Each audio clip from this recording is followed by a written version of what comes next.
Praise the Lord. இயேசுவின் ரத்தம் ஜெயம். தினமும் இயேசு நிகழ்ச்சிக்கு உங்களை கர்த்தராகிய இயேசு கிறிஸ்துவின் நாமத்தில் வரவேற்கிறேன். செய்தியின் தலைப்பு: கர்த்தரின் கிருபை உங்களது உழைப்பை உயர்த்தும். ஆதார வசனம் நீதிமொழிகள் 27:18. அத்திமரத்தை காக்கிறவன் அந்த கனியை புசிப்பான், தன் எஜமானனை காக்கிறவன் கனமடைவான். விழிப்புணர்வு பெற்றவர்களே, கிறிஸ்துவர்கள் என்றால் உழைப்பவர்கள், உழைப்பிற்கும் நம்பிக்கைக்கும் மதிப்பு கொடுப்பவர்கள், இரண்டையும் தனித்தனியாக பகுத்து அதற்கு இடம் கொடுப்பவர்கள், சமர்ப்பணத்தோடு வேலை பார்ப்பவர்கள். என்ன சமர்ப்பணம்? யாருக்கு சமர்ப்பணம்? தாங்கள் எதை செய்தாலும் வசனத்திற்கு முன்னுரிமை கொடுத்து, அதாவது இதை பற்றி ஆண்டவர் என்ன எதிர்பார்க்கிறார் என்று அவருக்கு சமர்ப்பித்து செய்பவர்கள். கொலோசியர் 3:23-24. நீங்கள் கர்த்தராகிய கிறிஸ்துவை சேவிக்கிறதுனாலே சுதந்திரமாகிய பலனை கர்த்தராலே பெறுவீர்கள் என்று அறிந்து எதை செய்தாலும் அதை மனுஷருக்கென்று செய்யாமல் கர்த்தருக்கென்றே மனப்பூர்வமாக செய்யுங்கள். இந்த வசனம் தெரிகிறதோ இல்லையோ, கர்த்தர் பார்க்கிறார், கர்த்தர் கணக்கு கேட்பார். இந்த வேலையை அவருக்கென்று செய்கிறேன், அவர்தான் எனக்கு எஜமானன். இதில் வரும் சம்பாத்தியம், வருமானம், சம்பளம், இதை கொண்டு நான் நம்பி பிழைப்பதில்லை. கர்த்தர் என்னை ஆசீர்வதிப்பார் என்ற விசுவாசத்தில் இரண்டையும் கையிலேந்தி வாழ்பவர்கள் கிறிஸ்துவர்கள். உழைப்பையும் விசுவாசத்தையும். கிறிஸ்துவ பள்ளிக்கூடங்கள், கல்லூரிகள் என்றால் தெரிந்தெடுத்து இதில் தான் படிக்க வைக்க வேண்டும்.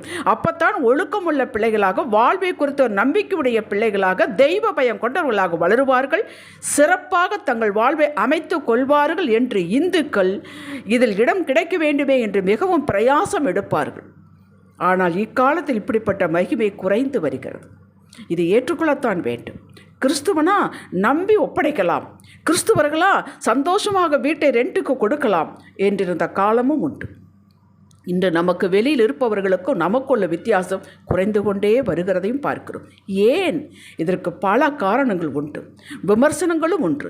பளிச்சென்று கண்ணுக்கு தெரிவது உழைப்பு.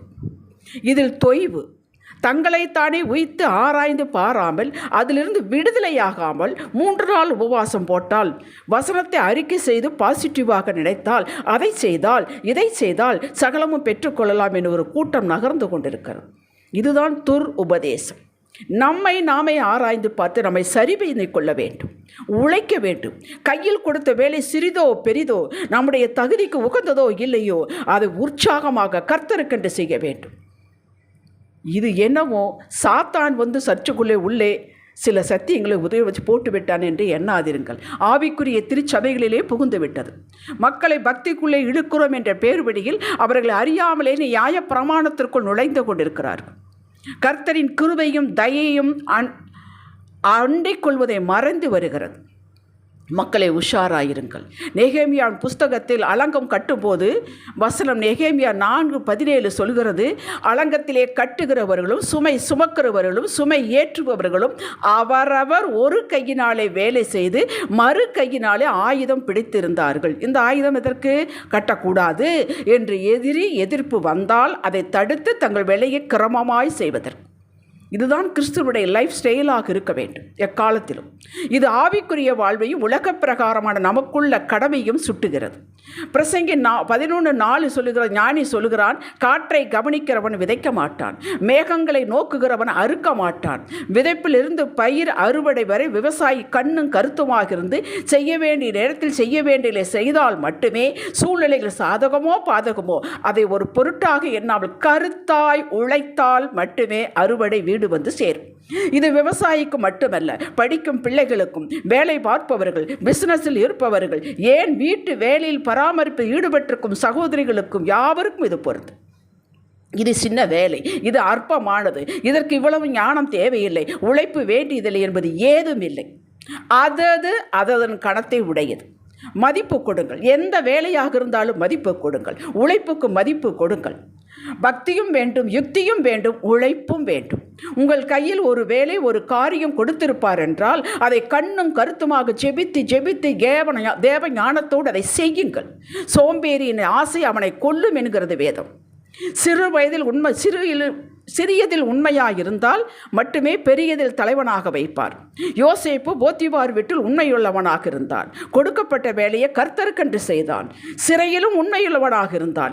இரண்டிலும் இவன் தலைவனாகத்தான் இருந்தான். சிறியதிலிருந்து தான் பெரியதற்கு போக முடியும். மேற்படி வேண்டுமானால் கீழ்ப்படியை கடக்க வேண்டும். திடீரென்று வரும் சுதந்திரம் நிலைக்காது. இது வேதம். தினப்படி வாழ்வில் நாம் காணக்கூடியதுதான். இது சபையில் அல்லது வேதம் வாசிக்கும் போதோ சபையில் இருந்தோ எப்போதோ உங்களுக்கு கர்த்தர் வாக்கை கொடுக்கிறார் என்றால் அந்த வாக்கு அவரால் சத்தியம் பண்ணி கொடுக்கப்பட்டது. அசால்ட்டாக எடுத்துக்கொள்ளக்கூடாது. இதுதான் உங்களுக்கு கிடைத்த தீர்க்க தரிசனம். இதை அற்பமாய் எண்ணாதே என்று 1 தெசலோனிக்கேயர் 5:20 கொடுக்கப்பட்டுள்ளது. சரி, பெற்றபடி சிந்தையில் வைத்து கருத்தரிக்க விட வேண்டும். எப்படி? எதையோ அவன் பேசினா இவன் பேசினா, அவன் மதிக்கலை இவன் மதிக்கலை, அப்படி இதையெல்லாம் தூக்கி எறிய வேண்டும். அதைத்தான் கருத்தரித்து வைத்து கொண்டிருக்கிறீர்கள். அதையெல்லாம் தூக்கி எறிந்துவிட்டு இந்த வாக்கை வைத்து தியானிக்க வேண்டும். இது கற்பனை அல்ல. கர்த்தர் கொடுத்த வாக்கை சிந்தையில் விதைக்க வேண்டும். ஜெபத்திலும் உங்களது விசுவாசத்திலும் அது அப்படியே நடக்கப் போகிறது என்பதை திரும்ப திரும்ப எண்ணுங்கள். வேறு சிந்தனை வேண்டாம். நீதிமொழி 23:7 சொல்கிறது, அவன் இருதயத்தின் நினைவு எப்படியோ அப்படியே அவன் இருக்கிறான் என்று. கேட்டீர்களாம்? பொதுவாக கருத்தரிக்கப்பட்ட பெண்கள் அதிகமாக வெளியே வெளிப்படுவதில்லை. எல்லாரிடமும் சொல்லிக் கொண்டிருக்க மாட்டார்கள். நாளிடவில் இது வெளியே தெரிய வரும். அப்படியே தேவ வார்த்தை சிந்தையில் கருத்தரிப்பவர்கள் யாரிடமும் தரிசனத்தை சொல்லக்கூடாது. சொன்னதினால் வந்த விளைவுதான் யோசேப்பு குழியில் போடப்பட்டான், விற்கப்பட்டான். இவைகளெல்லாம் நமக்கு வாழ்க்கை பாடமாக நாம் ஏற்றுக்கொள்ள வேண்டும். இல்லை எதற்காக வேதம் வாசிக்குவது? 2வது, கர்த்தருடைய நேரத்திற்கு காத்திருக்க வேண்டும். எடுத்தேன் கவிழ்த்தேன் என்று செய்ய மாட்டார். அழுதால் கண்ணீரை துடைப்பார், பலப்படுத்துவார். காத்திருக்கும் போது மகிழ்ச்சியாக இருப்பது எப்படி கர்த்தருக்கு பிரியம் என்பதை வேதத்தின் சாட்சிகள் மூலமாக காட்டுவார், கற்றுக் கொடுப்பார் ஆவியானவர்.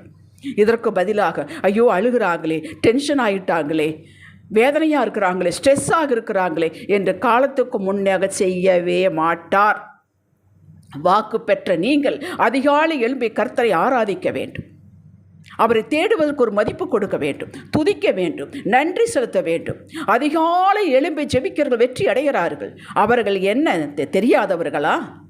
அந்த நாளுக்குரிய கிருபையை பெற்றுக்கொள்ள வேண்டும். அந்த நாளுக்குரிய வேலை கருத்தாய் கர்த்தருக்கு என்று செய்ய வேண்டும். அது எந்த வேலையாக இருந்தாலும் சரி, உங்களுடைய உழைப்பிற்கு மரியாதை உண்டு, சகல பிரயாசத்திற்கு பிரயோஜனம் உண்டு. அது படிக்கக்கூடிய பிள்ளைகளாக இருந்தாலும் சரி, யாராக இருந்தாலும் சரி, தினப்படி வேலையை கர்த்தருக்கு என்று செய்ய வேண்டும். ஜெபிக்க வேண்டும், அதிகாலை இருந்த ஆண்டவரை தேட வேண்டும், வேலை செய்ய வேண்டும். சிந்தனையில் இருக்கும் வாக்கு என்ற கருவை உங்களது விசுவாசத்திலும் காத்திருப்பதிலும் ஆண்டவரை அறிகிற அறிவில் தேறுகிறதிலும் தற்போது கையில் இருக்கும் வேலை உண்மையாயிருப்பதில் வளர்க்க வேண்டும். இதையெல்லாம் தான் அவர் பார்க்கிறார். நீங்கள் சும்மா வெறுமனே அறிக்கை செய்து கொண்டு உபவாசம் கொண்டு இருந்தால் நடக்காது. உங்களுடைய கோஆபரேஷன் அவருக்கு வேண்டும். அவர் சகலத்தையும் தான் பார்க்கிறார். எந்த நேரம் என்று நீங்கள் அறியாமல் உணராமலும் இருக்கலாம். அந்த நேரம் வரும்போது யோசேப்பை சில மணி நேரத்தில் எகிப்திற்கு தலைவனாக்கிறது போல, சில நாட்களில் தாவீது எல்லா கோத்திரத்தாரும் சேர்ந்து மறுபடியும் அபிஷேகம் பண்ணி ராஜாவாக்கிறது போல உங்களது வாக்கு நிறைவேறும். ஒரு நிமிடம் கூட தாமதம் பண்ண மாட்டார். உங்களை உருவாக்காமல், நிதானத்திற்கு கொண்டு வராமல், தகப்படி உங்கள் சித்தப்படி நடக்கட்டும் என்ற அந்த நிலைக்கு கொண்டு வராமல், உழைப்பின் மேன்மையையும் கர்த்தரை தவறாது முறையாக உறுதியாக தேட வேண்டும் என்பதை கற்றுக்கொடாமலும் செய்யவே மாட்டார். இல்லைங்க, வாக்கு கிடைச்சிலிருந்து அவங்க சர்ச்சிலேயே கதின்னு கிடக்கிறாங்க. எப்போது உபவாசம் இருந்து ஜெபித்து கொண்டே இதை பெற்றுக்கொண்டார்கள், கிடைச்சிருச்சுங்க. இருக்கலாம், குறை பிரசவம். முடிவு வருகிறது, அது வெற்றி நிலைக்காது. இது கர்த்தர் கையெழுத்திட்டு சாங்ஷன் பண்ணினது அல்ல. உழைப்பிற்கு மரியாதை கொடுங்கள்.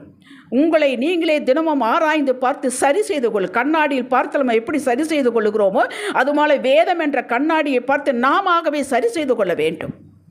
ஏசாயா 55:6 படி கர்த்தரை கண்டடையத்தக்க சமயத்தில் தேட வேண்டும். இதுவும் வேண்டும், அதுவும் வேண்டும். ஆவியானவருக்கு கீழ்ப்படிந்தீர்கள், பரலோகமே உங்களுக்கு பணிவிடை செய்ய வைப்பார். ஜெபிக்கலாம். தகப்பனே, நீரே வழி, சத்தியம், ஜீவன். கற்றுத்தாரும், வழிகாட்டும், கரை சேரும். இயேசுவின் நாமத்தில் பிதாவே, இன்றைய சிந்தனைக்கு தினமும் தேவ கட்டளைக்கு கீழ்ப்படிவேன். என்னை அழைத்தவரை உயர்த்துவார். அவர் கொடுத்த வேலை உண்மையோடு செய்வேன். உயருவேன், பணிவோடு இருப்பேன். ஆமேன். ஹல்லேலூயா.